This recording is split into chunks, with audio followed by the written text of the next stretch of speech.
उसके बाद हम आगे की बात करते हैं। दानिश, आप अगर सच्ची बात हमसे पूछते हैं कि मैं अल्लाह से दुआ कर रहा हूं कि अमेरिकन वहां से निकलें और इंडियंस को वहां छोड़कर जाएं।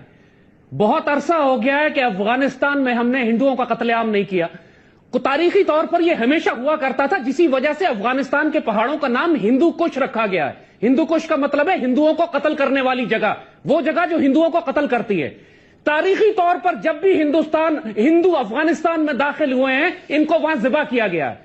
और हम दुआ कर रहे हैं अल्लाह से कि अमेरिकन निकलें और अफगानिस्तान में अपनी जगह पे बनिए को छोड़कर जाएं। फिर उसके बाद बनिए के साथ हम वो करेंगे कि बनिया उसके बाद अगली 1000 साल की तारीख में अफगानिस्तान और पाकिस्तान की तरफ निगाह उठा के नहीं देखेगा। तो अल्लाह ने इनकी दुआओं को कबूल किया, अभी वहां पर खुद की ही रक्षा कर लें, इतना काफी होगा। तो मेरे सेकुलर भाइयों बहनों, अब आप लोग सुन लीजिए कि हमारे इंडियन पीस कम्युनिटी के इस पर क्या विचार है।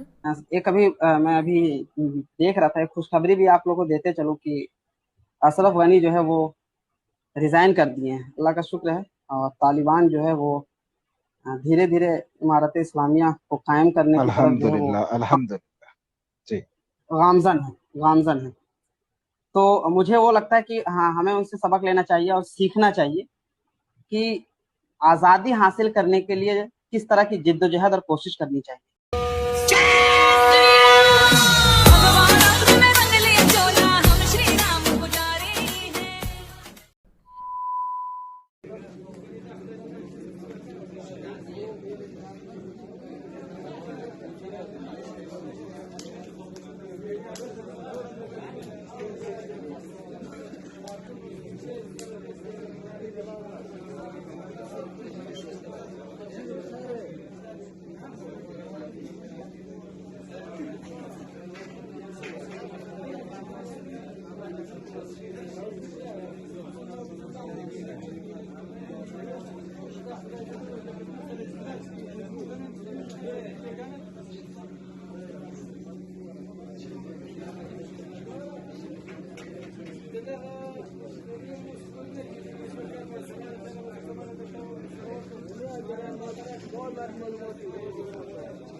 मुस्लिम वहाँ के 55% हिंदुओं जितनी आबादी पैदा कर रहे हैं। भारत में सबसे ज्यादा मुस्लिम आबादी वाला राज्य उत्तर प्रदेश है। गाजियाबाद, मुरादाबाद, मेरठ, मुजफ्फरनगर, सहारनपुर, बिजनौर, जिसे मुख्यतः वेस्ट यूपी वाला क्षेत्र कहते हैं। 1961 में 30% मुसलमान थे और आज 2011 में 41% मुस्लिम आबादी पहुँच गई है। अगर इस क्षेत्र के कुछ शहरों पर नजर डालोगे, जैसे कैराना, खतौली, बागपत, पुरकाजी, देवबंद, तो दुनिया में 30 सालों के अंदर ऐसा जनसंख्या परिवर्तन शायद ही कहीं हुआ होगा। यह असामान्य जनसंख्या परिवर्तन केवल वेस्टर्न यूपी तक सीमित नहीं है। हरियाणा का मेवात, उत्तराखंड का हरिद्वार, बिहार का पूर्णिया, झारखंड का सांथल परगना, बंगाल का मालदा, मुर्शिदाबाद, आसाम का गोलपारा, नागांव, केरला का मल्लापुरम और कर्नाटका का दक्षिण कन्नड़ा, ये सब भारत के वो क्षेत्र है जहां हिंदू खत्म होते होते आज अल्पसंख्यक हो चुका है या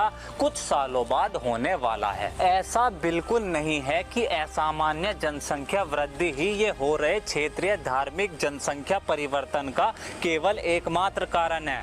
रिलीजियस कन्वर्जन का नाम सुना है? पूरा नॉर्थ ईस्ट इसी का उदाहरण है। 1951 में नॉर्थ ईस्ट के अंदर 30% क्रिश्चियन आबादी थी, जो 2011 में डबल होकर 63% से ज्यादा हो गई। मेघालय राज्य में यह आबादी 25% से 75% पहुंच गई है। मणिपुर में 12% से 42% और नागालैंड में 46 से 88% पर क्रिश्चियन पॉपुलेशन आ गई है। अरुणाचल प्रदेश, जहां यह धार्मिक परिवर्तन सबसे जोरों पर है, 1981 में केवल 4% क्रिश्चियन आबादी थी और आज केवल 30 साल के अंदर 2011 में 30% आबादी क्रिश्चियन बन चुकी है। ये वहम और झूठ दिमाग से निकाल दो कि 1947 का पार्टीशन धर्म, भाषा और एथनिसिटी के आधार पर भारत का आखिरी बंटवारा था। आजादी के बाद भी भारत के अंदर जब कभी भी कोई भाषा, एथनिसिटी या धर्म धर्म असामान्य रूप से बढ़ा है या मेजोरिटी में आया है, हर बार उस जगह को